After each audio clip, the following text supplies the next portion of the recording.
Hello, I'm Larry Berkowitz, Director of Riverside Trauma Center, a partner program to MindWise Innovations. These are difficult, challenging, unpredictable, and uncertain times. Many parents have been asking us, how do I help my children understand the uncertainty that's in front of us?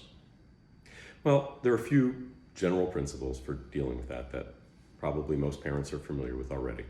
The first is to make sure we're talking with our children in ways that are developmentally appropriate, in ways our kids can understand.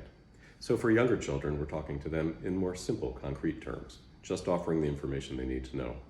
While with our adolescents, we can be talking with them in more complex terms, sharing information, helping them look at the news critically together and understand what's going on.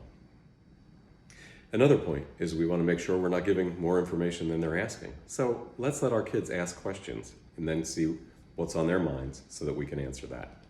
When our children ask us questions like, when will this end? Well, we have to tell them the honest truth. We don't know. And we want to acknowledge that it's hard, that not knowing and the uncertainty is difficult for all of us. A third important point is we want to remind our children that uncertainty has always been part of our world.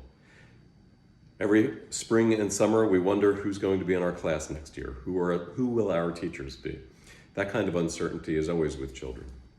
We're uncertain about the weather. I think that's a perfect example.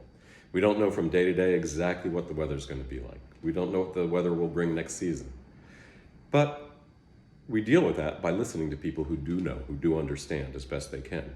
We turn to science and the people who study that to help us and inform us as to what might be ahead.